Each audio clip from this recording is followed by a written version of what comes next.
not violate the principles of political economy. But there is an added layer to this, is that I am coming straight from Lebanon, and I've been there for almost a month and a half, and I have had to prepare this under conditions of war. And I spent most of my time either writing for the press or supporting refugee, forced displaced people to make sure that we stay strong and steadfast against the horrific, brutal, and beastly Israeli attack on Lebanon, which means that I have prepared this lecture in the last few days. And I see it also as bearing witness to what is happening and not simply as an exercise in intellectual reflections. The title of my talk is Besieged Lebanon, the Political Economy of Occupation and Resistance. So, there's a saying that says, when in Rome, speak as Romans do. But I guess I'm in Rome and I will speak of Rome and Roman history. What you see on the right, on your right, yes, all right. Pronto? Sorry, is this? Ciao, buongiorno. Is there a way to No, please purtroppo mute? sono stato fuori qualche Please mute your... giorno e quindi non sono potuto venire a prendere. No, sono stato fuori una settimana e quindi non sono ancora venuto a prendere. Grazie mille. I need to stop him.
Emotional experience for many people, for the many people of Baalbek who have lost a very treasured place for them.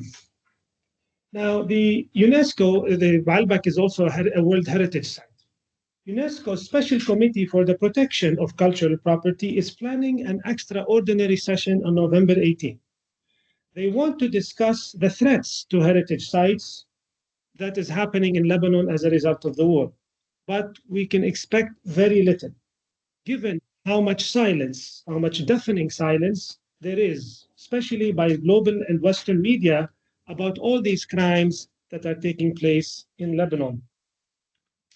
And this brings me to the kind of propaganda war. I don't know how much it's here in Italy, but there's definitely a war of propaganda that's happening that is preventing many of us, many of you perhaps, not necessarily me or others who live there, from fully understanding the extent, the scale, and the meaning of the war, including the economic and financial dimension of this war.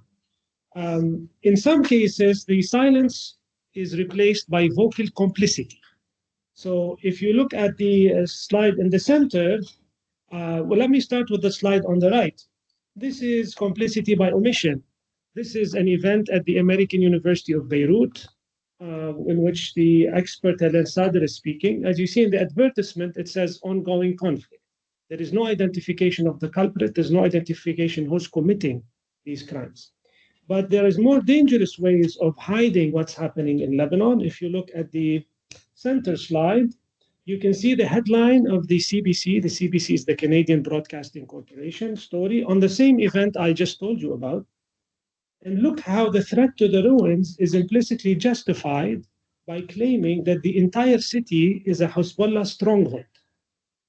And therefore, somehow legitimating the bombing and lamenting the cultural collateral. So here it becomes the idea of prioritizing that this is a Hezbollah stronghold, and then the story about the destruction of such a valuable site becomes secondary. It's not the important point. The justification of Israeli war crimes taking place is not confined to mainstream media or to American or other pro-Israeli institutions. If you look at the far left, this is a tweet by what I call a pseudo-scholar called Lina Khatib. In her post, she compares Hezbollah to ISIS, and she claims that the bombardment, in this case, financial situation, the bombardment of Al-Qard al-Hassan, which is a community credit institution that is affiliated with Hezbollah, and it's actually located in the residential neighborhood. It's like, Western Union type places. It's not has different function, but it's all everywhere. This was bombarded. All these chapters were bombed by Israel a while back. And in this case, it's being described by this person who was actually at some point is at SOAS. It is described as a financial center that is financing Hezbollah and as therefore is a legitimate target of attack. So there are all sorts of means in which this war is being legitimated and in which we are actually somehow expected to deny the international law, to forget about the right of people, including civilians, when we talk about it.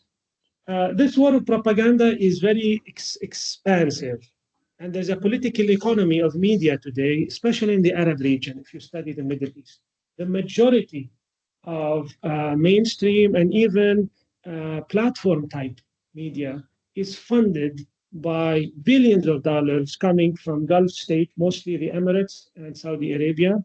There's also the United States is active. Some NGOs are funded by certain European financiers. But to a large extent, if you're an Arab citizen somewhere and flipping channels to watch the war, and particularly in Lebanon, more so in Gaza, and we can discuss why this is the case, you will see a narrative that is largely either fully supportive or possibly sympathetic to the Israeli narrative. So we have a real problem of communication. We have a real problem of analyzing this war. We have a real problem of actually finding out what are the structural causes, the root causes, and also what is the logic of this war, including its economic logic. And just to point out to you some interesting points, because this bigger narrative that this is a war on Hezbollah, Israel, Hamas, Hezbollah is not the Lebanese people and Hamas is not the Palestinian people, is of course a way of isolating the two. This is a recent picture of Israeli soldiers in a village somewhere in South Lebanon.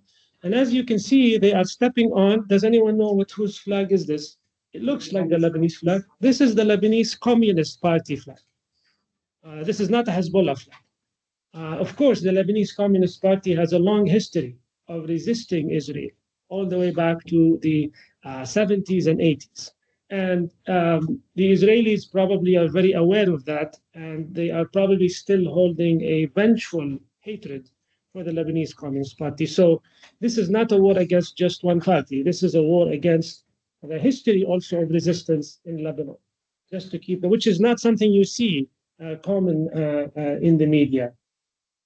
So with this introduction of this question of perception and representation, let me try to discuss different angles from a political economy point of view of this war.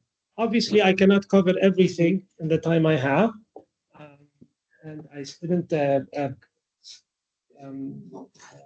figure out when I started, but that's okay. You will stop me if I need. I will try to give you like a general framework eventually of how to think about the war. I will also build a narrative, a counter-hegemonic narrative, so to speak, of the war. And I want to expand the framework of understanding the war beyond the military dimension into the political economic dimension. So that's what I'm trying to do. It's a difficult balancing act. There's so much actually to talk about. And I'm happy to discuss in more detail any of the themes that I will talk about today.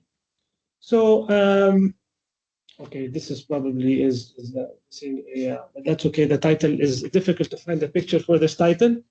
The political economy of social and systematic destruction. So we know that capitalism, historically, as a mode of production, is a very productive. Now, people forget sometimes it's productive both in terms of construction and destruction. It's a very destructive force, as much as it is a constructive force. It is capable of actually sometimes transforming social relations and relations of production in very violent ways. There are a lot of ruptures in the history of capitalism, not simply crises of production. And so we have to think about the limits and the mechanisms in which capitalism operates under war, and the innovations that this new capitalism we are witnessing with the technological advancement that is highly now put into operation with AI and other things that is operating in this war. So this is the systemic destruction, this idea of systemic, almost blind, rational way of elimination of anything that is considered, anything that needs to be excluded from the system that in this case, Israel or the States or US empire considers unacceptable. But also I want to emphasize social destruction. So this is just not about political economy in the dry international relations approach. We have to understand this as a form of social destruction. So I would say that despite these media distortions and the spin, the political economy of this war leaves no doubt that this is not merely an attack on the infrastructure of a particular party, like in this case Hezbollah or Hamas, of course, in Gaza. It is actually an attack on society at large. That includes the material and moral basis of life. So this is actually an attack on both material basis of life and the moral basis of life. And the moral basis of life is again a way of looking at eliminating any alternative to the kind of hyper-consumerist economic development model that we see in parts of the Gulf or Egypt. So we can talk about why Egypt and other countries are out of this war and others are. So I would say in the prolonged stage, so there's prolonged, staged, and iterative form of this war. It is an attack on the very process of social reproduction, if you think of social reproduction. And so to rephrase Susan Ferguson, the social production, I'm rephrasing it though, it is an attack on the daily regeneration of human life, and not simply human labor power. So this is what's happening in this particular war. And so it's not simply an attack on the capitalist variant of social reproduction, forms of social production, but on semi or extra capitalist social relations, which do exist and continue to persist, particularly in rural peripheries in part of these communities, as is the case of South Lebanon or Jabal. So let me begin, before I get more into this analytical framing, with the human toll. It's important for me to bear witness and also to help you understand the scale of this war. So according to Lebanon's Ministry of Health, Israel has killed so far, and this number keeps changing every day, I cannot update it, more than 3,000 people and injured over 13,000 in Lebanon. As you can see on this graph, the attacks are all over Lebanon. And an attack killed Syrian refugees, I believe, in Akkar in the south. So the zero killed needs to be updated.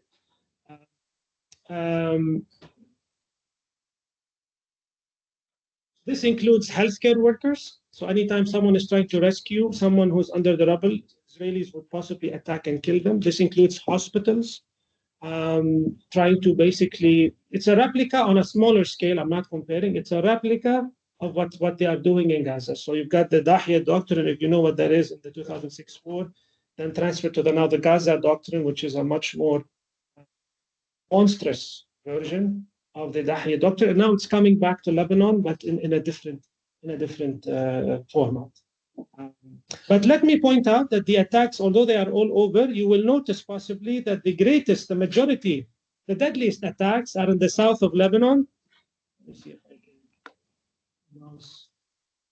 It's not. It's okay. The south part of Lebanon and the Bekaa Valley on the east. Now, why is that? These are regions that have a majority Shia population. Now, this logic is the sectarian logic of Israel. It's not the sectarian logic of Lebanon. Israel is sectarianizing these attacks in an attempt to create a wedge between Shias and the rest of the Lebanese. If you host refugees or displaced people from these communities, you are at risk. We will attack you. We might bomb you. So don't host them. Let them be destitute. It is also turning these people into a security threat, securitizing human bodies. That's what it's doing. And also, in the long run, it is a way of possibly creating sectarian strife. Unlike Gaza or Palestine and Lebanon, the presence of multiple diverse communities, sectarian communities, can be a potential element of divide and conquer, typical colonial policy. In this case, is trying to create an internal crisis that will undermine the ability of the resistance in Lebanon to fight Israel. So there's a logic here of sectarian logic that is specific to Lebanon.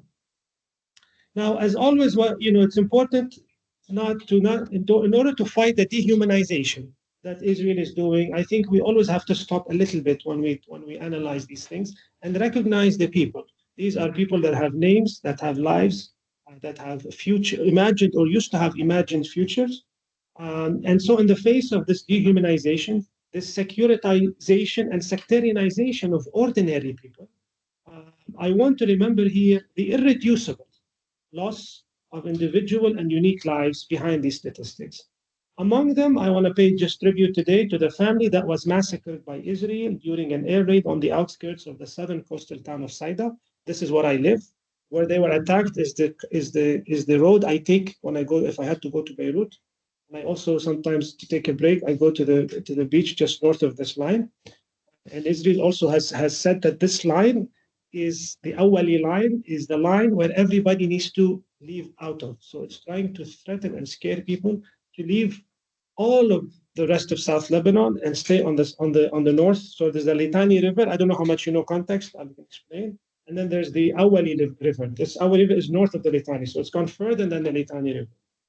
But good luck. Most of us are staying inside that, and we will stay as long as we exist.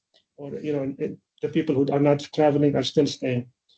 So this is the siblings. This is a family of Hussein, Ala, and Malak Shumar from the village of Saksaki who lost their life in an attack by Israel. This war is also a war on children. According to the United Nations, Israel kills on average a child a day and injures 10. Surviving children are living under forced displacement, and they suffer from disrupted sleep, from nightmares, from loss of appetite, among other ailments and traumatic responses. This is still not even close to the trauma and the level of criminal murder in Gaza, but there is also this element of children, and children, as you know, are the future generations. And Israel's logic is also a logic of the elimination of future generations, because all these children is inherent in the mind of Israeli officials, potential resistance fighters. Of course, they don't call them that; they call them potential terrorists. So let me move now from the human, personal human element to the kind of war that is being waged from a political economy point of view. So I would call it a war of wastelands. This is a war of laying waste, scorched earth policy, but it's so systematic. Let us remember that Zionist ideology has always claimed to make the supposed desert bloom. This is part of the logic, of course. This is a logic of terra nullius. This is a logic of colonialism, of this idea of making a land productive also. So the desert doesn't simply mean fallow land. It means land that has not been put to usually capitalist agricultural use or other forms of productive activity. So this understanding of nature and this understanding of land as necessarily fallow or desert if it's not productive. Now, actually, the current war, Israel is doing the exact opposite. It's actually this I would call it the desertification of blooming landscapes. Israel's war is also a war of rural and urban ecocide. It is committing rural and urban ecocide. As of November 5, and according to Lebanon's national news agency, in the case of Lebanon, 37 southern Lebanese towns have been razed to the ground by Israel. And a total of 40,000 housing units have been completely destroyed. What you see here is before and after satellite imagery, indicating the scale of destruction. In this case, we are looking at the 3 border villages with Palestine. These are the villages of Ramia, of Mhaibib, and of Aita al-Sham. Now, I want to talk about the spectacle of destructive violence and what it means as well. If you follow what's happening, you will see videos that are circulating on social media. They are recording the wholesale blowing up of these villages by Israeli army soldiers. These are also reminiscent of similar videos we saw in Gaza. It is hard to picture the kind of evil being inflicted on these communities. Now, I don't know, I have here a video actually just showing the blowing up. I debated whether I should show it or not. It's quite spectacular, but somehow now I don't feel like I want to show it. But I can share it maybe with you, and the students can select to watch it if they want. But I want to say that this destructive violence and the spectacle of it is intended to shock and awe, to use a phrase used by the United States when they invaded Iraq. And I want to emphasize that they have been weaponized by pro-Israeli media, sometimes also by Arabic media, in implicit ways to advocate what we can think of as ideology of defeat. This idea that it is not possible to resist such force. It is not possible to resist such overwhelming destruction. And of course, it is possible, and we are seeing it in South Africa. Talk about it. That does not take away from the gravity of what this is doing. If we take this perspective that is kind of macro or from a distance, and we go kind of micro a little bit, actually without me. This is Besieging Lebanon.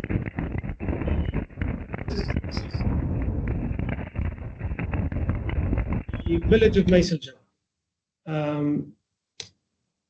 What is happening on a micro scale with people's lives can be termed domicide, and I'm borrowing this term from Mona Hishin, who wrote a piece about her house recently in the Legal Agenda. So in this urban setting, in the case of Mona Hishin, this is her house you see here on your left. It is a landmark house in the southern city of Tyr, which is in South Lebanon. The family, as Mona tells us in her story, refused to sell the house for a long time. Why? Although it is probably in a prime location for real estate. It refused to sell the house because it was worried that the house will be demolished and it will make way for a high-rise. And this is the logic of neoliberal urban development that we are seeing in Lebanon and other countries, where you have in Egypt as well, where you have a total disregard for the historic value or the non-market value of a particular building. And we have this emphasis on the idea of functionality, this emphasis on the generation of surplus value by the creation of a high-rise. So this is kind of slow-paced form of, I would say herbicide. But what we are seeing now is large-scale, massive, accelerated herbicide, which might also open the, if the war ends and we have this idea of reconstruction is going to come, we might possibly see a version like Solidaire, which is what happened in the center of Beirut, and in which we are losing the unique characteristic of urban space that actually defines these very ancient cities, like the city of Tyr. And if you look at the video, this is the house afterwards. It's of course completely flattened. If you look at the video that the Israelis do this like ridiculous thing. They warn people, before they bomb, and they always claim that this is Hezbollah infrastructure. And Mona tells us of how this is ridiculous, that this is her family's home. This is what she did. So these stories are important. So political economies of destruction always beget a political economy of reconstruction. And the logic of reconstruction is built in the way these things are destroyed or how they are actually eliminated. And so we'll see how it is going to look like after the war. I'm not very optimistic, but we'll see what happens. Domicide is also something that cannot be explained simply by political economic logics. I would say there is a war of vengeance. Just like I showed you the flag, quite often, so the demolition of homes can take on a logic of vengeance. This logic of vengeance is often ascribed to tribalistic societies, to pre-modern societies, to uncivilized societies, like the Arabs or the Lebanese, and not to civilized peoples like the Israelis. But as a matter of fact, the logic of vengeance is very old. If you're a historian, you will know that General Al-Lambi, when he came to Damascus, he went to the tomb of Saladin and he says, we are back. So this idea of a war of civilizations, this idea of goes back all the way to the Crusades, is actually implicit in this logic of modernity that purports to kind of operate in a rational way. This is also a commemoration to the home of Shukr Allah Karam, whose home was destroyed very recently in Al Khiam village. And Shukr Allah Karam was a physician. He was an Arab secular nationalist. He was killed long before Hezbollah was born. And he refused to leave his home in 1977 when the Israelis made an incursion, because he wanted to stay with the people and he wanted to help the people of his village. And he was worried about what the Israelis did, as they always do. They created these medical stations as a way of co-opting the communities and creating some loyalty among the community while destroying their communities, which is another logic of humanitarianism, political economic humanitarianism, that we are seeing today in many parts of the world, including in the Middle East, in Yemen, in Gaza, and the United Arab Emirates is actually leading force. So I wrote about Shukr Allah Karam a while back in his story, and I was sad to learn that his house was destroyed, but his soul is indestructible. They can try as they can, but there's something that is very impossible to eliminate. If you can eliminate these material things, but it is very difficult to eliminate his spirit. Not difficult, say impossible. So again, I'm jumping from one concept to the other. I know this is a lot, but I want to get all of this out there for you to think about, and you can choose to research some aspect. So agricide and environmental devastation, that's another thing that we are seeing in Lebanon. So the destruction of home property, so this is also coupled with destruction of land. It is intended to deprive entire communities from their livelihood that is connected to land, whether it's cattle raising or whether it's actually agriculture.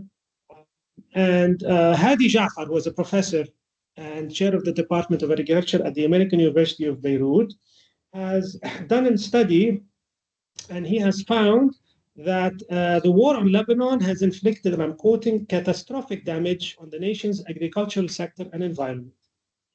Based on satellite imagery that he has used in this graph with the map, and we'll talk about the other one too, and which he analyzed, he says we have over 10,800 hectares that have been consumed by flames, an area that is 4 times larger the area of Beirut, which is the largest and biggest city of the country. This is a 10-fold increase, so this is 10 times more from the fires that happen as a result of natural causes, whether it's global warming or sometimes intentional. So this is 10 times more. Particularly, the disproportionate regions, again, are the south of Lebanon, which is administratively, it's called Nabatiya and South Lebanon, but they're all geographically the south of Lebanon or Jabal. It is also affecting shrubland and grassland, which is very key for cattle raising. There's also extensive damage on forested areas, and these are very few in Lebanon. So we have deforestation on a large scale, on top of the gradual deforestation due to urban growth and urban development, urban sprawl, I should say, which is completely in Lebanon, it is unplanned, completely unplanned. So there is damage to crops and to orchards. There is damage to infrastructure, irrigation. So a lot of the infrastructure that is used for irrigation is destroyed. And many farmland has become unusable. This is also disrupting export routes. So potato harvests, they are major in the Bekaa Valley, which is east of Lebanon. The export routes, and I'll talk more about the siege, the economic siege that's happening in Lebanon. mostly are exported towards possibly Syria, and then from Syria to the rest of the Arab Gulf states, which is the major consumer market for Lebanese goods. Historically, it's changing. A lot of this is being jeopardized. And this again impacts the farmers and their livelihoods and the stability of the markets, of these markets. There's also an inability to plant winter cereals, because now there's a time to plant winter cereals. So we are seeing future losses for the agricultural sector. So major food production is going to be in crisis. And if you think of the need for extra food consumption by the displaced, that is another stress factor. Food prices are possibly might go up, and there's inflation, just like there's inflation across Lebanon. It's exacerbated by the monetary crisis. Just to show, this is the amount of, I guess this is self-explanatory, the number of fires and the damage. And here, the blue are the areas that are burnt between October 1 and 24, and the green are the areas typically burnt. So this is, see how little the green is, and the blue is the one, and I'm not sure what the yellow is. Maybe this is.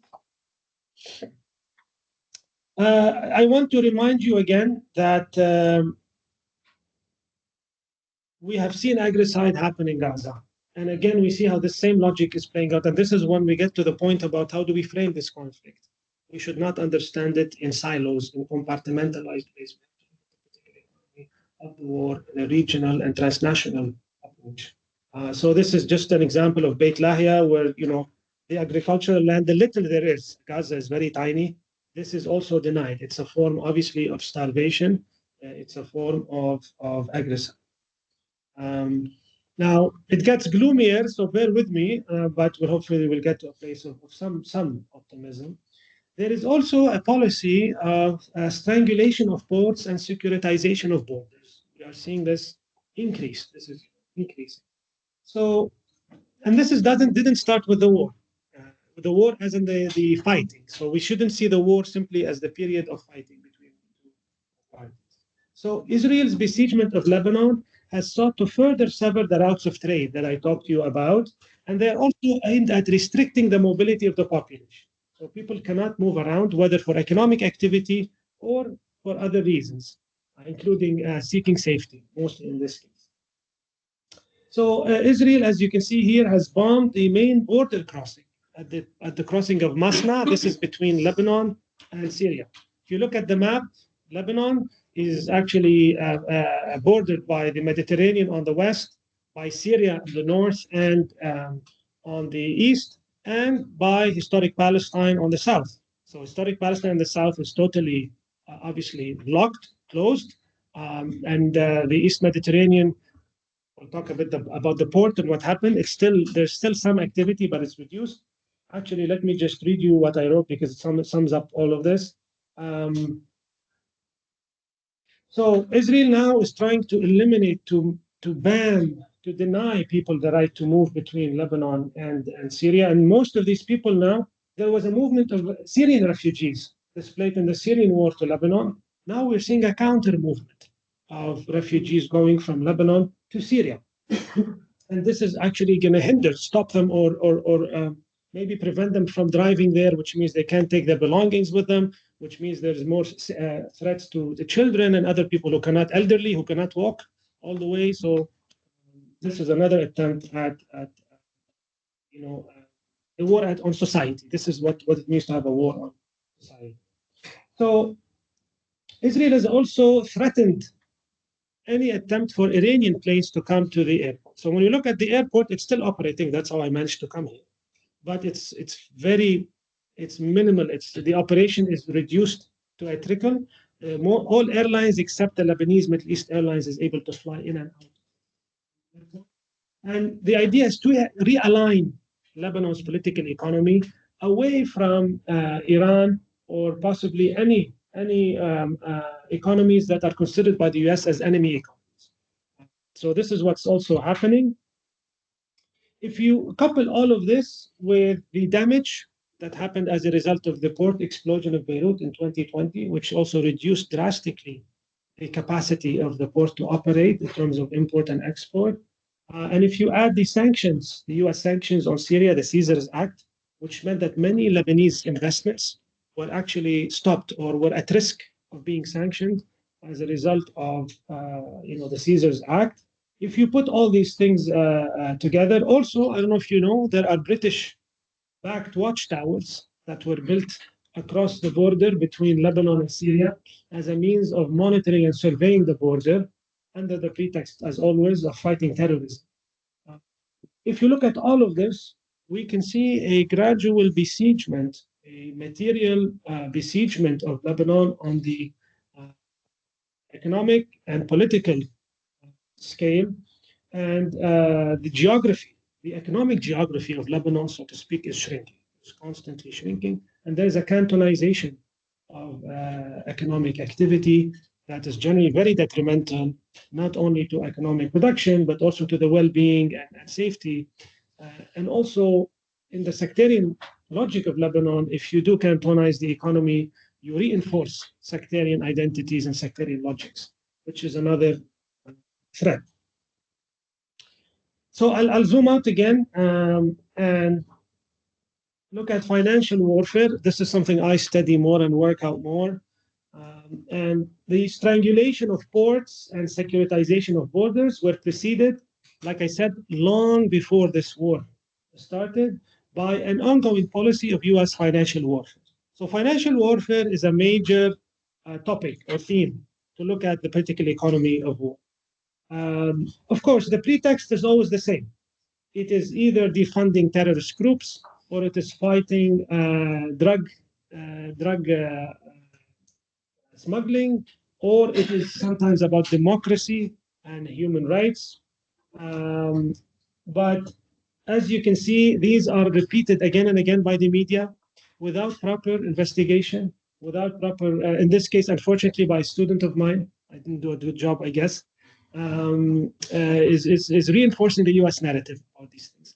This is creating serious, I know from speaking to Lebanese communities, for example, in Latin America, how much they have been impacted. Many of them left actually South Lebanon in the 50s and 60s. And they are currently under watch by either the US FBI or by the Brazilian authorities. And somehow they are all seen as potential funders of Hezbollah. And their ability to actually send money and to provide money back to their families is affected. So they do live in fear of being labeled as terrorists. And so these networks, also West Africa is another area. Now, we don't have research. We don't have proper research on these things for two reasons. The US doesn't probably want people to fully understand what's going on. And so does also Hezbollah and other groups who don't want also to kind of possibly reveal what this means for their financing. So it's kind of one of those things that people haven't really looked at properly in terms of migration studies and the political economy of networks, of financial networks around the world. So this is seen definitely as a collective form of sanction. Now, after Lebanon's collapse of 2019, this financial warfare took on a macroeconomic dimension. What the Americans did was to, and their Gulf allies, of course, I've written and I have a book on the political economy of banking, and the crisis itself is a product of structural causes that long predate all of this, and it has to do with the kind of economy that Lebanon itself chose to adopt after its independence in the 1940s. But despite that, what we see now is an attempt to deny Lebanon the ability, of course, with the collusion of the elites, the local elites, the ability to actually overcome the crisis. And so what we have is probably a unique case of now 5 years of a total banking sector collapse without a policy for reforming the sector. And actually, so we still have banks that have stopped payment technically, and that they are still in operation, but they are zombie banks. They don't do their function in a capitalist society. They gain now. They're like commission banks now. They make a lot of money by applying commission on people who have deposits. That's their function. It's a very kind of rudimentary function. So the denial of any aid package to Lebanon or any kind of support was intended to continue the siege on Lebanon, again, as a way of punishing Lebanon for not realigning politically and economically with the US sphere of influence in the region. And this has, again, trickled down onto ordinary people. The elites themselves, they've taken their money and put it outside, many of them. And it's the usually salaried people, working class people, people who make money in Lebanese dollars, not people who are part of NGOs. These are the people who are retiring, who have pensions. These are the people who were hit hardest by this crisis. And so we see another instance of sanctions impacting and destroying the livelihoods of ordinary people. Now, it's important to think that financial sanctions are part of a larger web of financial sanctions that is not just Lebanese specific. Last time I did work on this, which has been a few years, we have more than 6,000 governments, individuals, agencies that are under US financial sanctions all around the world. Systems of payments like SWIFT and other global systems have been also become politicized. So depending on your political alignment, you can have access to those or you can't. Now, a lot of this work I did before the Russian war on the Ukrainian-Russian war, and its political economy globally has changed drastically since then. It's become much more politicized. So it's accelerated, I would argue, the collapse or the decline of the liberal global system that was operated under US hegemony. Now, while we think of sanctions, so this is another area of study and research that you can do a lot of work on. And, think also of, and I think some of the activities you do is to call for disarming and embargoes on Israeli arms. So an empire of arms. So on one hand, you've got sanctions and the starving out of resources for any community or state or actor that is considered out of line with US imperial designs. And then on the other hand, of course, you have this tremendous financial support for the arming of Israel in the region. And in the latest statistical study, close to $18 billion the US has given to Israel in the last year. And you see all these spikes, they are all connected. So there's a long history, of course, of supporting Israel. And actually, we are fighting a war against the United States now, not Israel. If you look at the extent of US support and the direct involvement of the United States and Britain in the war, whether it's with Yemen or in the case of Gaza or Lebanon, it is impossible to decouple Israeli military machine from its US counterpart. And this involvement has become much more direct. So this involves actually the stationing of US troops inside Israel. This involves the supply and the presence of depots of weaponry within the region. This employs the intervention of special forces, and who knows what's next if this war becomes a regional war. So we have to think about this as the empire of arms, and how does this also fuel the war and create the kind of destruction that I've talked about, and not simply see it as a localized Israeli war. It's quite often we hear, oh, it's Netanyahu who wants to prolong the war. It's because of Netanyahu, this kind of personalization of the war. Netanyahu embodies a particular base, a political base, both in Israel and globally. And when it comes to expanding the war regionally, it's impossible for Israel to do so without US support. While we look at the political economy of the war, I do want to look at just quickly. There are structures of inequality that exist in Lebanon that have actually exacerbated the impact of the war. This is where neoliberal economies are efficient in destruction, but are completely deficient in social solidarity and social support for communities. And the concentration of wealth in Lebanon is one of the highest, if not the highest, in the world. And the debt service to revenue, these are a bit old. We have to adjust them because it is after the crisis changed. But this concentration of wealth has meant that we are not seeing a distribution of resources in a manner that can ameliorate, can improve the conditions of people in a very quick manner. So this is the logic of charity. That's another also political economic thing to think about. How in neoliberal economies, charity becomes this voluntary form of giving is the main form, and the implications of charity on the rights of economic rights and the right of people to live with dignity without, having to seek charity. Even this charity, there's also a logic to it. It can be very political, especially at the state level. So you've got countries, again, like similar to Gaza, Saudi Arabia or the Emirates, they are seeking normalization with Israel. They themselves are involved in recycling petrodollars, and yet they give the people of Gaza, or in the case, the people of Lebanon, aid. And this aid is generally highly. So I looked at Oman, for example. It gave aid to Lebanon, but when I was in Lebanon, I hear all about the Emirates. I hear about Saudi. I don't hear about Oman or maybe other countries that have been said. So there's a very political way of emphasizing these countries, again, to reinforce a particular alignment with certain countries. This is one of the ministers receiving the aid from Saudi Arabia. A couple of more points to make. Despite all of that I've told you, despite the state-type co-optation of people through aid, there is tremendous assistance that's happening and solidarity and support people to people. I've witnessed it with my own eyes. I myself have toured part of these places and worked with this. And there is a culture of people's assistance in Lebanon for a long time. Remittances, as I mentioned, is a major part of GDP, actually.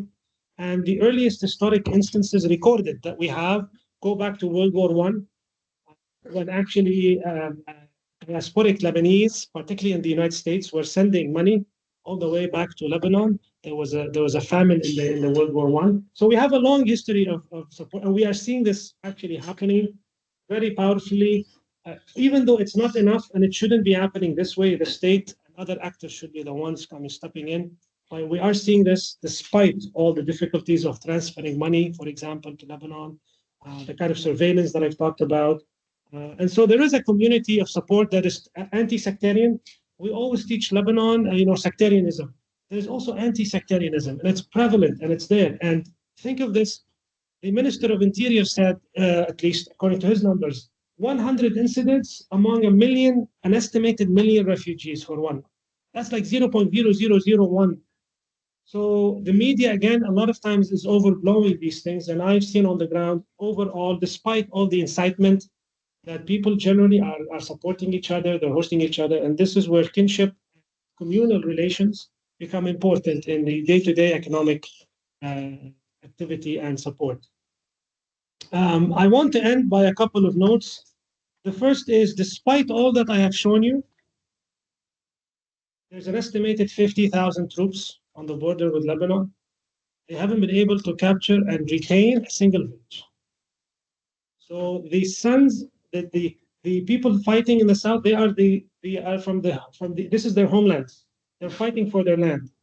And they have been incredibly able to, so far, we don't know what will happen, to deter Israel from occupying the land. And let me say that from a political economy point of view, without the land and without the return of the people to the land, it is not possible to sustain and protect their social, reproductive, and other forms of life. This is the essential point here. As important as it is to provide support for them when they're displaced, the major source of relieving this crisis is ensuring their return to their lands and to their villages and the reconstruction of their villages. So far, we have seen incredible resistance, but how long can it last? And with the complicity of the world, we'll have, and with this war machine, we'll have to see. I didn't talk about the economic cost of the war on Israel. That's another part of the political economy of the war. So we can talk about that if we need in the Q&A period. And we have to think about it as a means of resistance, whether it's embargoes, sanctions, the impact on the economy. Just like we're talking about Lebanon and other parts, it's important not to simply talk about the damage, but talk about also the counter impact and how that might, in the long run, also pressure Israel to stop its war and maybe, adjust its demands that are completely unreasonable. I have some comments on methodology, and the main one is to use an anti-colonial versus anti-imperialist framework. I'll just throw that out, and we can talk about it in the Q&A. Another point is to look at it, as I said, regionally, transnationally, rather than each country separately. And let me see if I have a few more points to make about that. The idea of total war, the idea of economic warfare and financial sovereignty, capital flows, and the denial of capital flows as a form of indirect forms of denying people basic right to actually, to be able to live in decency. The question of the arms trade and the embargo, the question of embargo and prolonged warfare, war economies, new forms of war economies and technologies, neoliberal wars, and ultimately the root cause of all of this, which is settler colonial expansionism, which is Zionism in Palestine, that I think is the root. If we solve that problem, if we liberate Palestine from Zionist settler colonialism, I think we can resolve many of these, not all the problems, but we can resolve many of the problems that we see in the whole region. So I do call for a political economy of human dignity as a way of looking at ourselves as people, as humans, irreducible to market relations.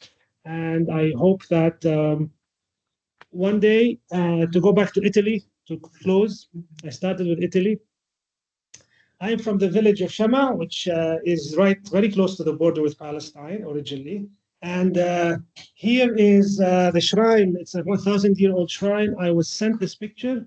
Possibly the Israelis have actually bombed the shrine. It's a 1,000-year-old shrine. I'm still trying to confirm whether this is the case. And I haven't been able to go back, obviously, since the war. And I used to be woken up by the Italian trumpet because we have the largest United Nations force in our village, Italian and Chinese. Unfortunately, I mean, the Italians were not able to protect the village nor to save this. And I look forward to the day when the presence of the UN, we haven't talked about the economies, particularly economy of United Nations presence, ends in South Lebanon, and I get to host all of you instead in the village. Thank you.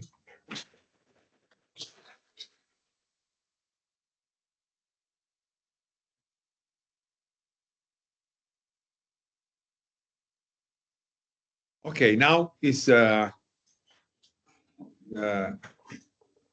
turno di Rossana Tufaro.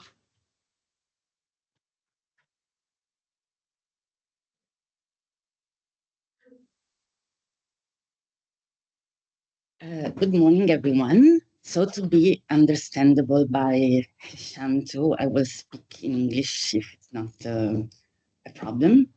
Actually, after such a complete and comprehensive and critical examination of the political economy of the war on Lebanon, I feel a bit challenged in saying something smart. I don't say smarter because it's hard, but at least smart. But I think that the real preciousness of this presentation was to provide to an Italian audience who has not a daily access to Lebanese media, and so who has not a clue of this distraction, what actually the logic of the ongoing Israeli war on Lebanon is. Because usually, just to give you a bit of context, when you were talking about the propaganda line media and blah, blah, blah, Italy, as usual, takes a strong position at the periphery of the empire, but still in the periphery. So basically, the news arriving in Italian media on the war on Lebanon, which is the Northern Front, and this is already very eloquent, usually are a daily bulletin of the number of dead people, because you have to be a bit humanitarian in spreading the news, and so not too not too much propaganda. Okay, so and people died, and the repetition of the IDF communique on the number of operations in Lebanon. This is how the war on Lebanon arrived. IDF is the Israeli the Israeli Defense Force, the army. So this is basically how, in the everyday, the war on Lebanon arrives in the Italian media. So actually, Professor Safieddine showed very well that, first of all, the mainstream narrative of the war on Lebanon as a succession of targeted operation against Hezbollah terror target, it's propaganda. Because actually what is going on, if we can summarize it in 4 words, it's a war on of destruction on the social world of the resistance in Lebanon.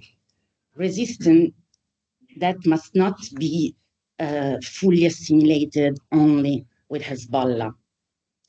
And social world that needs to be understood with the geographies, the social fabrics, the economic fabrics, the material environment, the natural environment that in the past, in the present, and potentially in the future has constituted and constitutes the ecosystem where resistance grows, spreads, and operates. And I mean, the quintessential example of this type of destruction, and the most omnicomprehensive, is precisely the erasure of those 37 villages. And actually, Israel is going to enlarge the spread. Those are the Lebanese border villages, okay? Meis Jabal, Aitarun, Ait Shab, Kfar Kila, it's at the wall. The main square of Kfar Kila, which is one of the villages that has been destroyed, it's at the gate with Israel, literally, okay? So de facto, it's creating a buffer zone in terms of security that consists at the same time in the subtraction of land to the Lebanese resistance.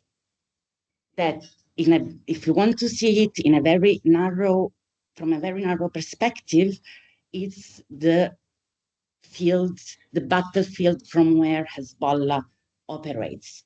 But historically, that has been the core of the resistance in Lebanon against Israel in the past 60 years, because the first systematic bombardments of Israel on those same villages started in 1968. If you take pictures of Lebanese newspapers from the early 70s, etc., you can see, as it was today, it's just black and white and on paper rather than on screen, hundreds and hundreds of Southerners forcibly displaced. At that time, the enemy was the Palestinian resistance.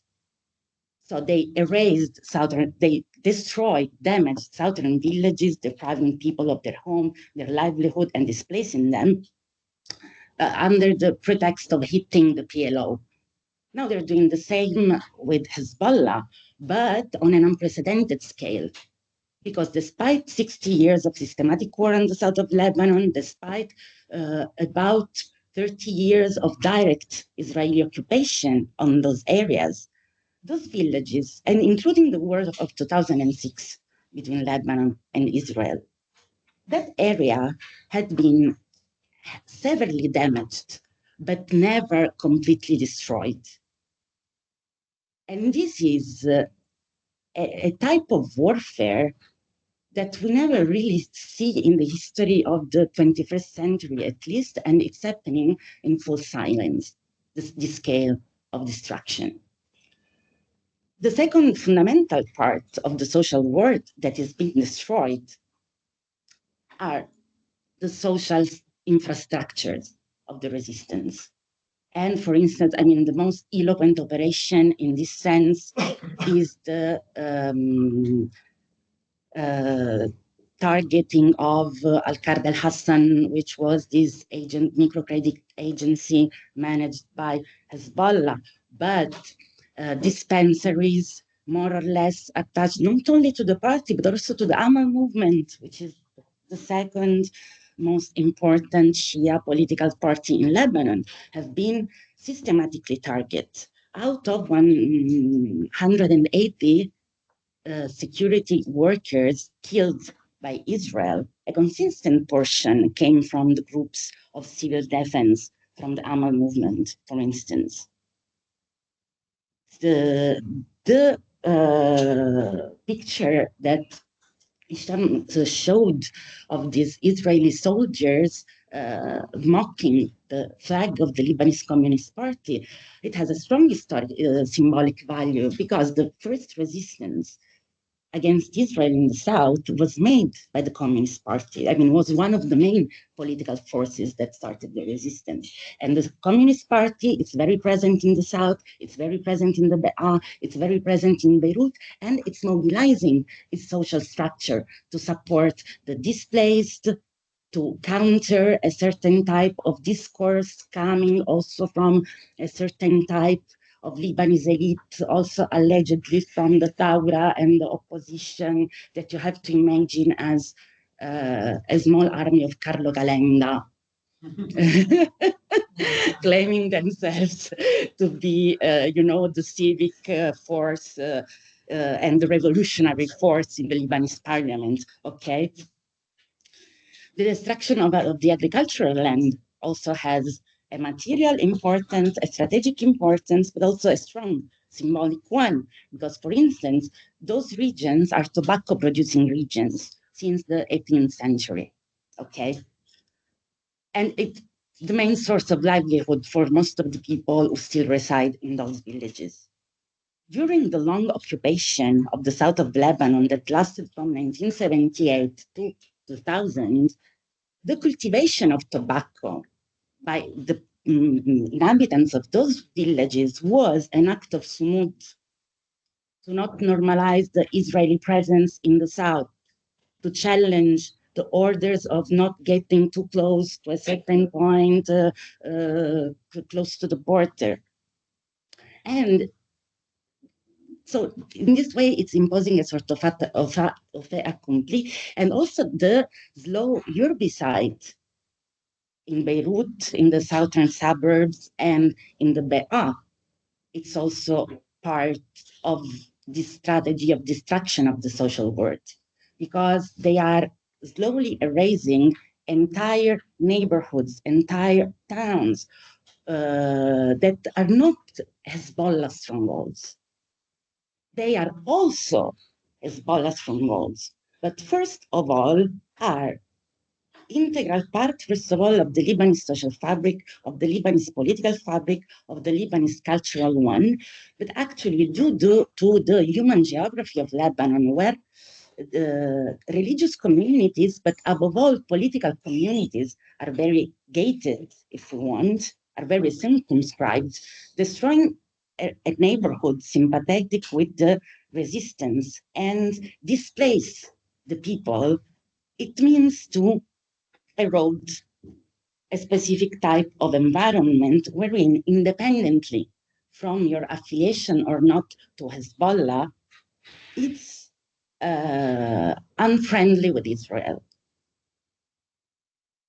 And it might also be unfriendly towards Hezbollah, but it's certainly sympathetic with the resistance.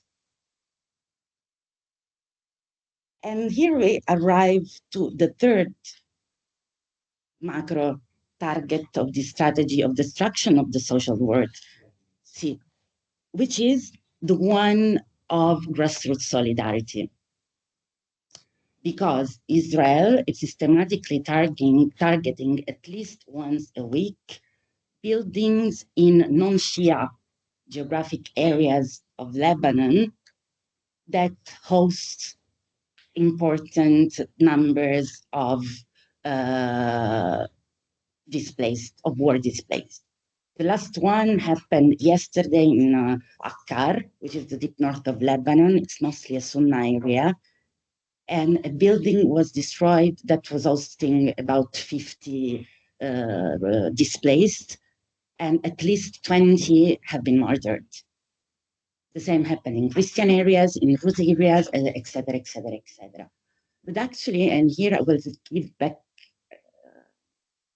the floor to Hicham, the impression that I'm having is that actually the Israeli escalation in its war on Lebanon is sorting as a sort of boomerang effect, because the scale of the destruction, the impression that I had, because another important data is that when October 7 arrived, Hezbollah was undergoing the most severe crisis of legitimacy, both internal and national, in its history, basically. And actually what I'm seeing is that this abuse of violence and destruction by Israel, it's actually recompacting people around the resistance. Even, leftists were very critical with Hezbollah, but I mean, an idea of resistance that goes beyond the party per se. So thank you. I hope I was clear and a bit smart.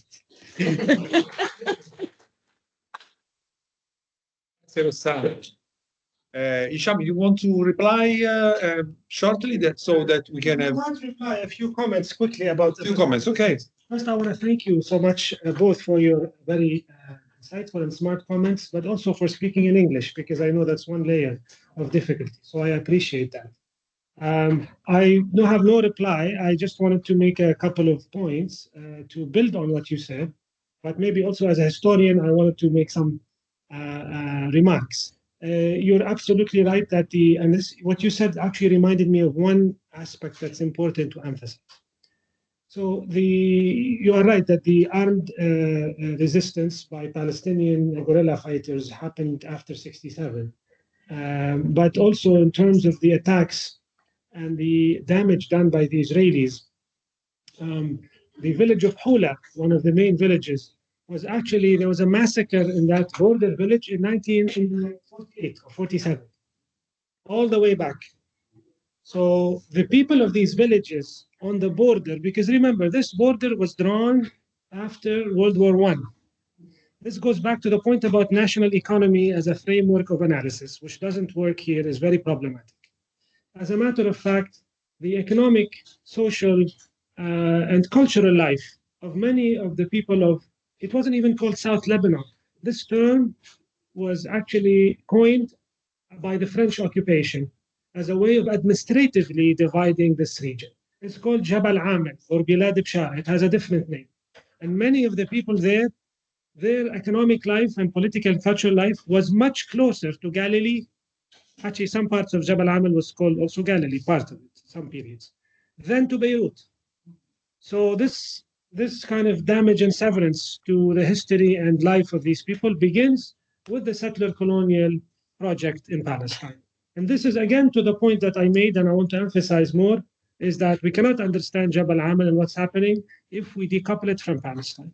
And it's not a coincidence that the Israelis now are working very hard politically to decouple the war in the north from the war in Gaza. And they are very upset that there was militant solidarity after Gaza happened by Hezbollah and other groups.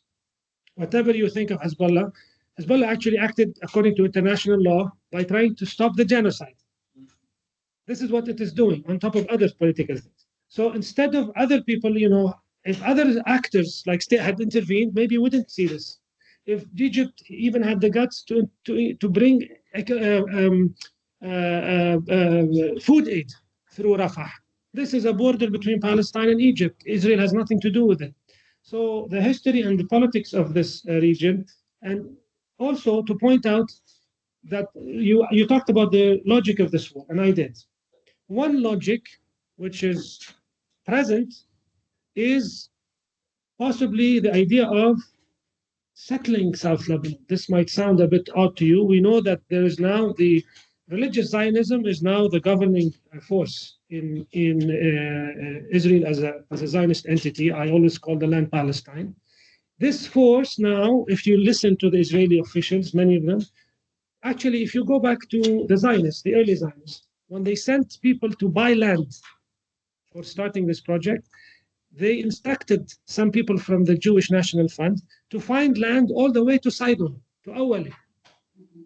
Because they thought, and if you look at the World Zionist Organization map, I don't have it here, I have it here, in the Paris Conference of 1919, this is when many political movements were calling for self-determination. The World Zionist map has much of South Lebanon and part of even the east bank of the Jordan River and some part of Sinai as part of Israel. So South Lebanon historically has also been a place or that the Israeli Zionists envied as a settler colony, as a part of Greater Israel. Now, this desire quite often has been suppressed by political pragmatism. But now we are a new world order. We know there's a total breakdown. We know after the Ukrainian war that there's no kind of global dynamic that can prevent the redrawing of borders. And this may be also part of the intention. And the only thing stopping them, I would argue, is the resistance. If they are able to take over, and if Trump or other administration allows them, they will settle and follow it. But it's not 1982 again, and hopefully they won't. But I'm just saying part of the logic of this war could also be this expansionism of settler colonialism. Thank you very much.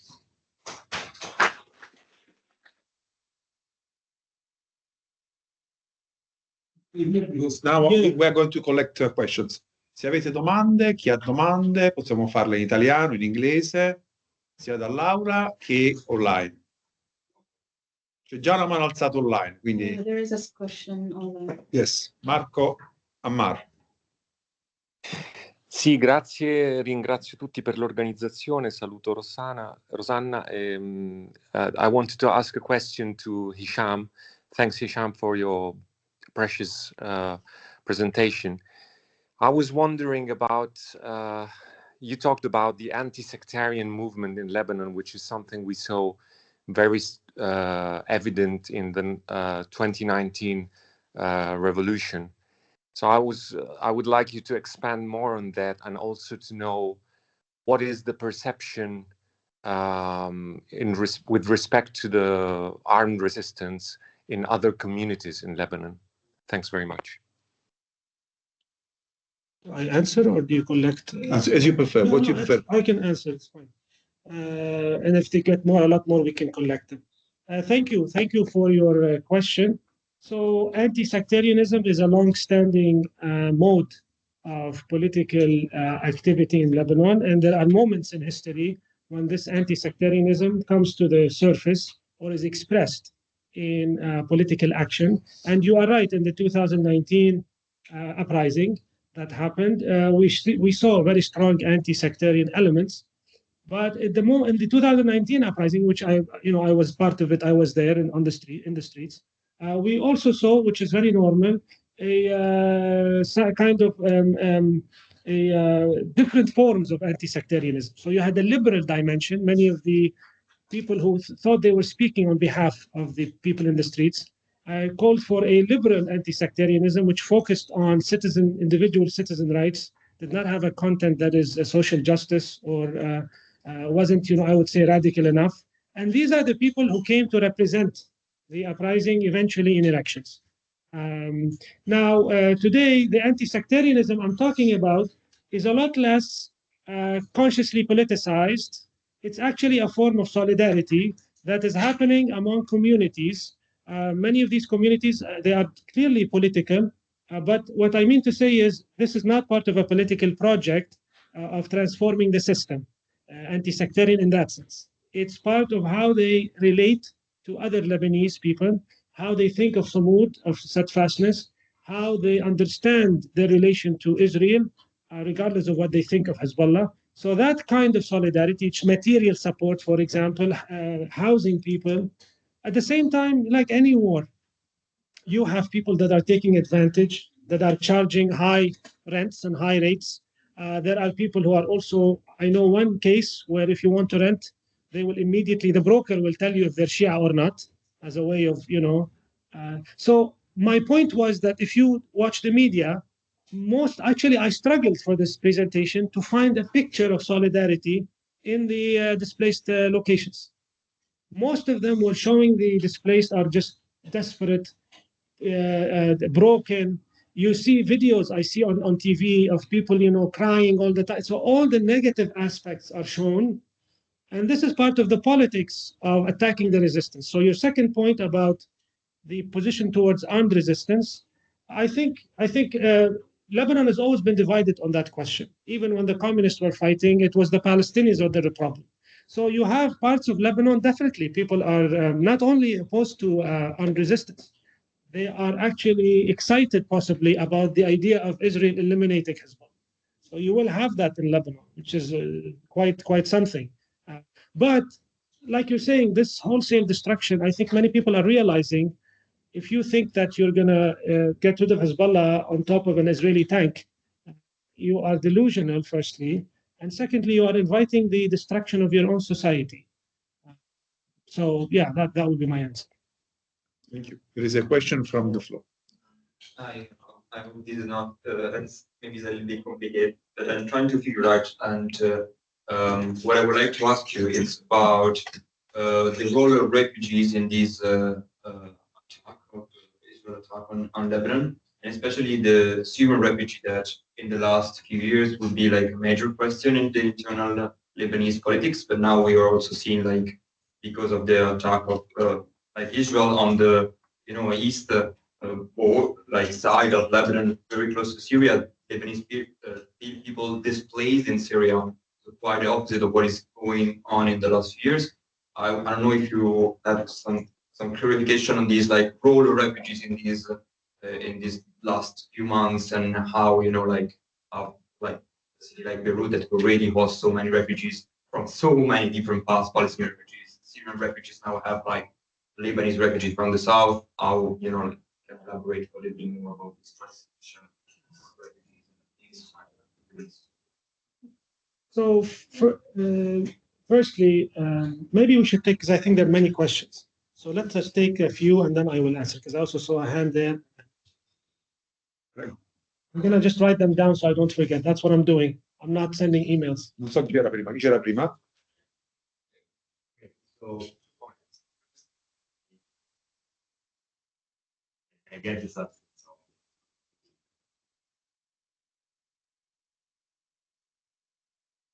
But the use of the word sanctions, if it's legitimate to call them sanctions, we should hear the fact that they are unilateral, and they're perfectly described. The second question was about the possibility of the plan of Israel.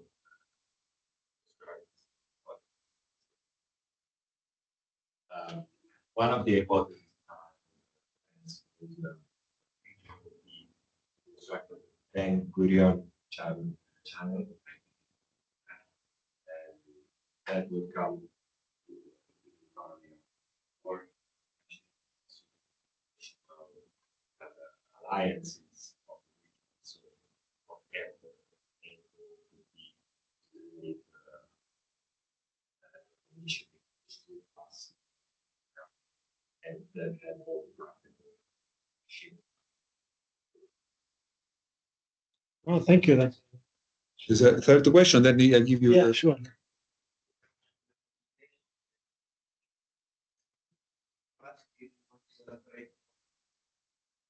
I'm on the legal counsel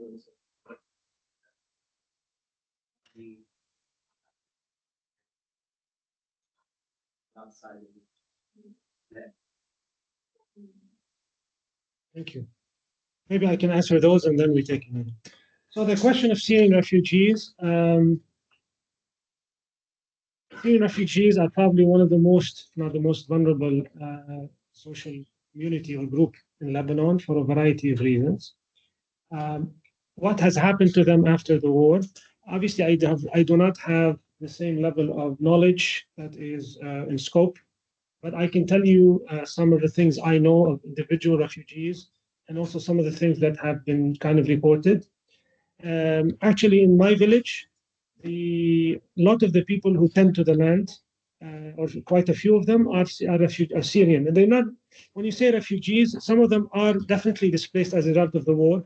Some of them were there predating, because the labor market in Lebanon is heavily dependent on Palestinian and Syrian workers who either have work permits or do not have work permits.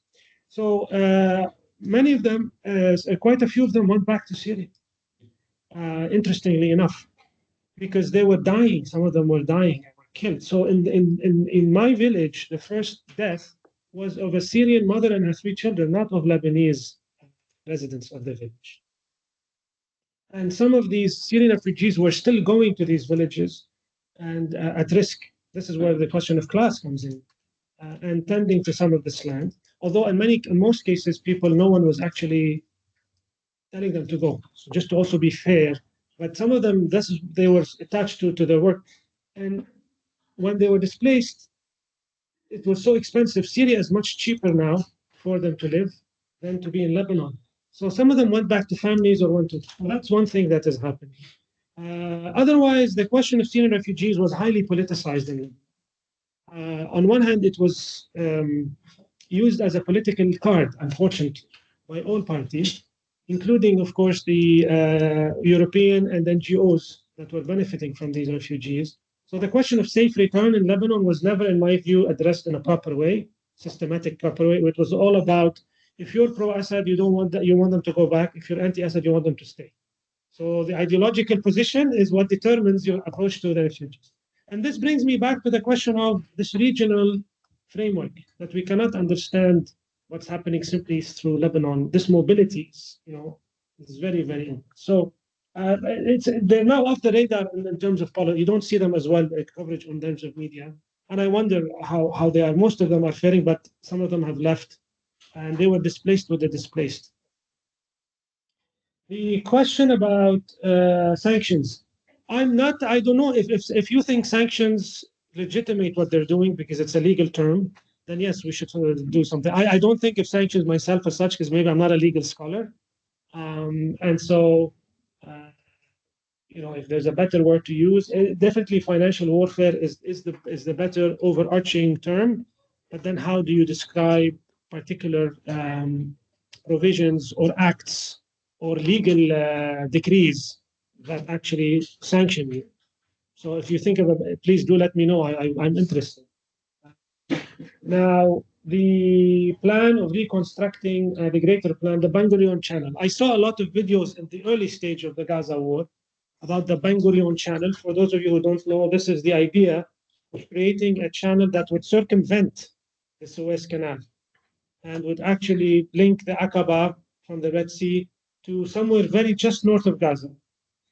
Another point that we didn't talk about is the question of gas in the East Mediterranean, which there's a large gas fields that exist just facing Gaza and on the Lebanese border.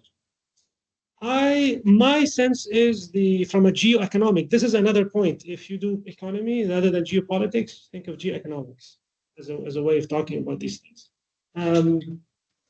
I don't find the Ben Gurion Canal very viable today. I haven't looked enough at it, because I think if Egypt is a major partner in this alliance of the neoliberal Israeli-American kind of setup, creating a Ben Gurion Canal is going to create serious, presumably because Egypt isn't moving at all, but you would think it would because Gaza is its part of national security. So I think the Ben Gurion Canal is not, it might be an option, but I find it goes against the idea of sustaining Egypt as part of this alliance. And it may be an unnecessary move, because ultimately, although the attack by the Houthis today, but then they would still have to go through the Houthi, right? So if you look at these two things, the Ben Gurion Canal is not going to solve it. In fact, it might create shake. Rather, you could look at the idea of creating land routes, pipelines through Saudi Arabia and Jordan to Palestine, through Israel, as a more of a dynamic. So part of this conflict is seen as possibly between kind of the Belt and Road Initiative of China and the Indian-based Saudi Emirati American alliance of creating networks of trade and transportation as a rival to China. And this is where I started having my doubts about China's role in the region because of what I thought to be a very weak response of China to the Gaza war. And I'm curious about, when we talk about multipolar world and the decline of US hegemony, this war might determine, the outcome of this war might determine the future of US empire in the region. Because if Israel wins this war, it actually reaffirms US hegemony. And Israel, the US now is consolidating its military presence in many of its bases. So there's another also level of analysis here that is still untouched. And I invite you and everyone, even BRICS, how BRICS is operating. So if you're interested in geoeconomic and political economy, this is a bit of an awkward phrase, but we haven't done enough research, I think, especially if those of you who partake in historical materials or Marxist analysis. I think we have to better understand what has this war done to our understanding of the political economy of global capitalism and the positions of these multiple actors. I'm thinking about this now, especially if you look at BRICS. Now it has like the Emirates, like it's expanded in a way that seems to me to be kind of not along the lines of this polarization of China and Russia versus the US and Trump. So there's a lot there to think about. But to go back to Lebanon, Palestine, I think the bigger danger than the Ben Gurion Canal is the initiation of sector colonies in Gaza and potentially in South Lebanon. And I want to close this question by saying that as important as the political economy is, this is what anti-colonialist and anti-imperialist frameworks. This project, it has its historic specificity, which is the creation of Jewish state in Palestine. And the dynamic of this war is not this purely economic kind of flat political economy. There is this kind of historic project of ethnic cleansing and of genocide to create the sector colonial, and resolving it, as important as the economy is resolving this primary contradiction of the creation of an ethno-national supremacist state in Palestine. Thank you. Other questions? We had one more, but to elaborate, but maybe I'll take a couple more and I'll answer the question. Yeah, you were saying you had to finding bridges to solidarity in media. So I was wondering what reliable and humanizing media sources recommend to journalists, and then tied in with that, if you have any takes on how we win the propaganda war in the West. I'm from Germany, and sometimes it feels like so I wonder if you have anything. All right. Shall we collect other questions? Yenan, please. I know you are very aware that there is a huge debate in the Arab world who controls who. So Israel controlling the US, or the US is controlling Israel. And I think there is a bigger Israeli US imperialism, colonialism in the region. In my opinion, it has been Israel always the tool of the British before. And this is also what Hezbollah has been saying. And now it's a tool for the US, not part of their imperialism project.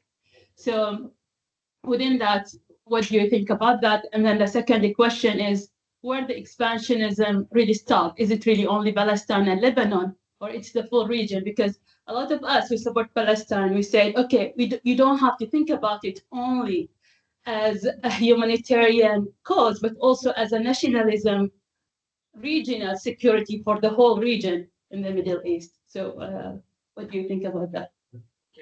Wow, this is, yeah. So there's a lot. I'll try to be brief. I don't know how much time we have. We have done. Okay. Well, I was hoping not, but I have also some questions. Oh, yes, we need to have this. One question. So absolutely, yeah. Let me answer those, and then we'll have you. So the first is, thank you for giving me the opportunity to elaborate on the consequences. You know, again, it is incredible how Israel totally bans journalists from Gaza, blanket ban, kills over 200 of journalists inside Gaza, censors most of the Israeli media in terms of its coverage of the damage that is happening in Israel. And yet we don't have, these world press organizations, with a few exceptions, complaining. Instead, actually, not only do they not complain, they adopt the Israeli army position. It's just crazy. So an army is preventing you, denying you the right to go and see what happened as a journalist.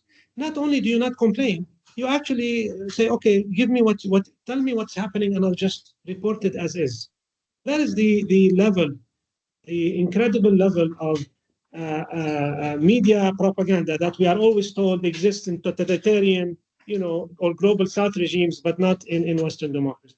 So this has created a serious difficulty, actually, in terms of finding out the extent of the damage of the war. But we do have some sources that is quantifying some of this damage, whether it has to do with so you can look at the growth rates, projected and existing growth rates in Israel, that is issued by the Central Bank of Israel. That's one source that you can actually listen to. Even sometimes ministers will talk about these things.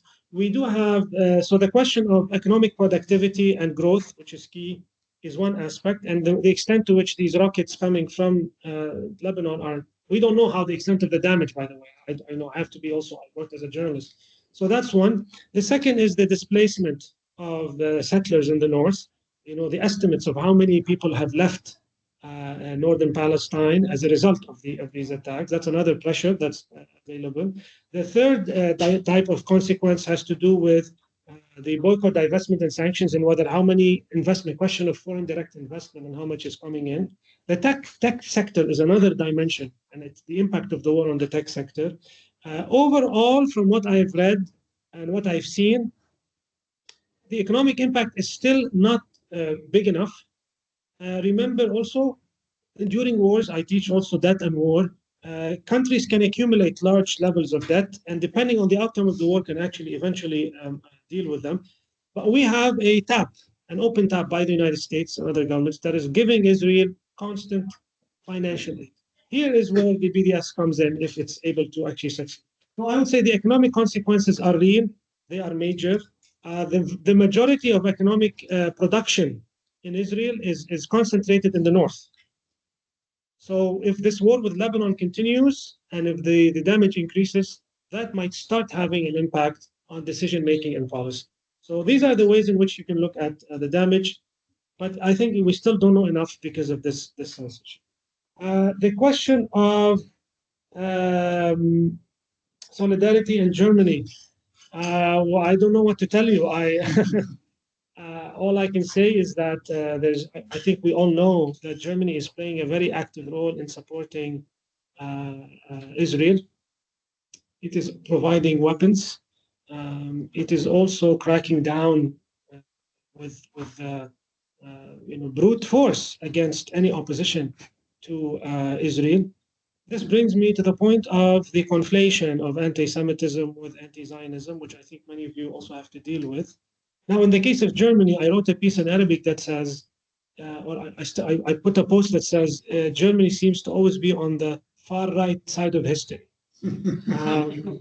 And I said it is quite maybe tragic in a sense, that Germany would be the site, or the German government, let me say, or the German regime would actually be responsible for a Holocaust, a genocide in the 1940s, and then be responsible for aiding another genocide in the 21st century. So this is going to go down with history as Germany actually supporting, in one case, committing genocide against the Jewish people in the 40s, and then in almost 100 years later, supporting a genocide by the Zionists, who used the Holocaust as a means of justifying another genocide. So I would say, I don't know, I don't have any tactics about how to deal with the German media. I would say first, I always tell people, never be apologetic about supporting Palestinian rights. Never let anyone tell you or shame you using anti-Semitism. They are the ones who should be ashamed of actually using anti-Semitism to actually legitimate and support a genocide. So firstly, don't try this defensive tactic, because it always shifts the conversation away from what we are facing here. The second is we need to educate people more and not focus on those who are ideologically, far right, people who support fascism, because Israel now is a fascist state, and focus on those people who are misinformed. How do you do it in Germany? I don't know. Yeah, that's for you and others who are in Germany in terms of the media. But I know there is a crackdown, and the key is to stay strong and united, the people to also stay united together and support each other. If one person is under attack, everybody should speak out because they try to isolate people. The question on I think now we're moving to the debate. This is quite a global debate. You will find Marxists and generally anti-imperialists around the world always arguing about who controls who. Now let's put aside, because that's not what we're talking about, these anti-Semitic theories of the protocols of Zion. So we're not discussing that the Jews control the world. That's not what we're talking about. So nobody has any illusion or tries to. The real question is, to what extent is the Israeli lobby and Israeli powerful political groups influence? To what extent do they influence the decision making in Washington? And to what, or is it actually Israel that is always under the operating within the logic of U.S. imperialism in the region, and before that within the logic of British imperialism? And that's a question I debate on the phone with my fellow historians, like on a regular basis. And you will have camps, people who believe this or that. I can't go into the details of all of this. I think, obviously, as a historian as well, history is not monocausal. There's no single cause and there's a confluence of forces. So, regardless of the specifics, because we also need to go back to the record as historians, we go to the archives actually, and we look at what was the cabinet minute discussions about Israel in Washington. I look at the writings of Palmerston in 1840 and how did they think of Israel. We have to look at the discussions in Washington before we decide. But I would say the following. Firstly, based on the record, the earliest ideas of creating a Zionist state or a Jewish state come from British imperialists, Christian Zionists. Doesn't come from Jewish Europeans. There are ideas of diasporic return to the Holy Land among Jews of Europe. But you see, the political project was initially conceived in a complete manner by Christian Zionists, British Christian Zionists, who saw the creation of a Jewish state as a means of dividing up this region, of securing their interests of this was before the Suez Canal, but later on.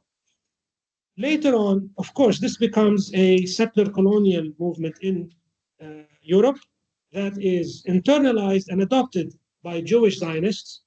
And a lot of work had to be done to convince many Jews of this project. And eventually, of course, the persecution of Jews in Europe reinforced this idea. But it was always a settler colonial project.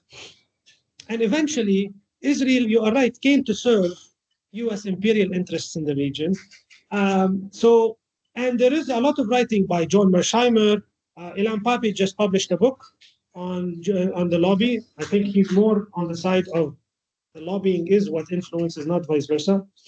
I think, let's suppose that Israel puts pressure itself, not controls, but has a higher hand, an upper hand. It fits within US imperial interests. So my point is, regardless of how much lobbying happens in the United States to pressure politicians, people say, oh, this is against American interests, but it's not. There is an alignment of Israeli interests in the region and US interests. So the lobbying is a lot more effective, not because it is very rich, which it is, not because it does have an influence on elections, which it does, but also because it's very easy for US politicians to be convinced of this lobbying. Because generally speaking, in addition to the ideological affinity with Israel as a settler colonial state, it is, and in addition to the benefit that they gain, it also generally historically has served US interests. That's how I analyze this question, rather than, So I'm more likely to think that if the United States, if the interest of Israel goes against the interest of the United States will step down. It has done so historically, like 1956, Suez crisis. And it may do so in the future if Israel becomes a liability. But it is complicated by the lobby effort. And there may be moments where Israeli US interest. And besides, my last point about this, what is the cost of not supporting Israel? If the Arab countries and Arab states threatened US interests in the region and tied it to Israel, Washington will think twice. But at the moment, they are supporting Israel, and they're not actually, it's not costing them in the Arab region. Americanization is happening, I don't know about Italy, and now in terms of all levels of society, still happening in the Arab world. So once this, we can only know once there's a real threat to US interest. the cost of supporting Israel today is high maybe for the taxpayer in the United States, but it's not big for US imperialism. And this is where the liberation of Palestine is key for actually threatening the whole US imperialist project in the region. Thank you very much. I see a question from an online participant, Barzin. Yes. Thanks for the discussion. My question is about the axis of resistance are working like from military aspects. They are interrelated. They have a good relationship. But what I don't see is the economic plan of axis of resistance and how they can build an economic power so they can balance and show actually an alternative for Abraham Accord or other social and economic order in the region. So it could be maybe an alternative. Because in Iran, we have all these discussions about, yes, the military cooperation of axis of resistance worked, but there is a lack of economic plans. So they can make jobs, they can bring prosperity, and they can change the whole discourse from just military battle, but in other aspects. So my question is, do you see any plan for this kind of economic cooperation in the region, especially in Syria, Lebanon, Iran, and these countries who share some interest, and Iraq, of course? That's my question. Thank you. This is an excellent question. I was thinking about the fact that national liberation, when it happened on a large scale in the global south, happened usually after World War II. That was a moment in history when there was a social and economic content to liberation. There was actually a vision, a project, whether it's Arab socialism in the case of our region, or whether it's communism, or whether it's modernization theory, which was kind of the capitalist version of economic growth. So we had the debates. The debates about national liberation was not simply the end of military occupation or the presence of secular colonists, but actually what kind of future, what kind of, they would call it at the time, new man that's going to emerge out of national liberation. This happened all the way from Cuba to Algeria, to even a part of, in Palestine, to Egypt, to Indonesia. What we are seeing today in this case, I would call, and I'm thinking about this, is how do we conceive of liberation of Palestine in the age of non-national liberation? So we are a moment, unfortunately, in time where we first have, which is, as you are all, familiar with Gramsci, we are in a moment in time where, the typical phrase, the old is dying and the new is yet to be born. And we do have a crisis. We have a crisis of hegemony and a crisis of alternatives to capitalism on a global scale. If this is on a global scale, imagine the complication of trying to understand it in a situation where there is a recolonization of this region. I would say it starts with the 2003 war on Iraq. There was a reintroduction of military occupation. There was a large-scale destruction of starvation of Iraqi children in the 90s by the sanctions regime. So we have, I'm putting Iran a little bit on the side here. We have Iraq, Syria, Lebanon, and Palestine. And then of course we have the Arab uprisings and the wars. We have large-scale economic destruction, impoverishment, displacement. We talked about the millions of people displaced. So the structural and objective conditions are extremely difficult for an alternative. On top of that, these groups that are resistance groups or states that are positioned geopolitically against the United States, I also want to say they don't have generally or are not as interested in an economic revolutionary understanding of society. So they don't have I think, a substantive alternative vision. Many of them actually somehow partake or dismiss economic resistance.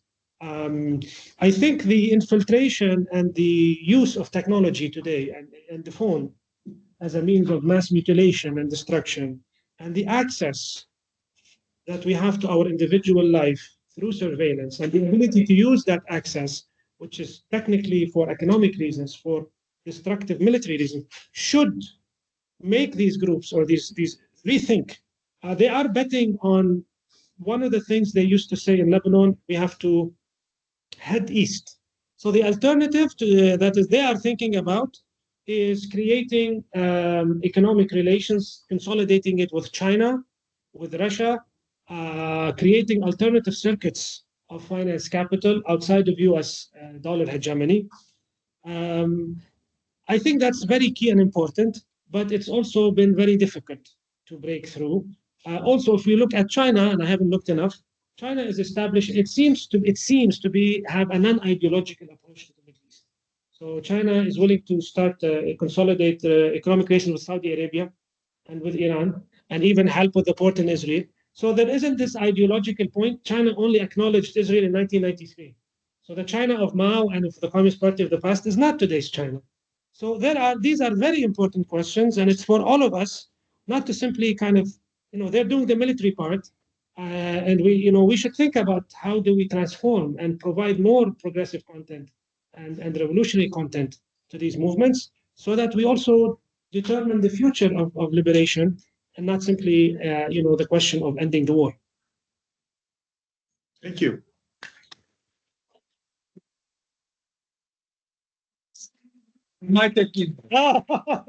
Ok, no problem. There's no time now. Ok, thank you. Grazie a tutti di aver partecipato, delle vostre domande, anche alle persone online. I think that the last words of Professor Safieddine were very, very important and very inspiring for our understanding and our initiative about the region. So thank you very much again for being here with us. Grazie a tutti. Grazie.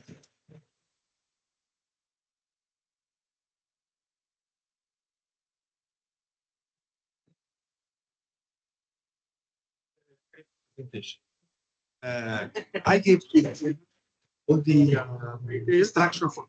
Okay, so at 8 p.m. 20? Yeah. What time? 20. Oh, yes, 8. Yeah, 20. Yeah, 20. No, 20. 8 p.m. At 8 p.m. Okay, it's okay for you as a. Yeah, perfect. Yeah, I'm good for. Yeah, thank you very much.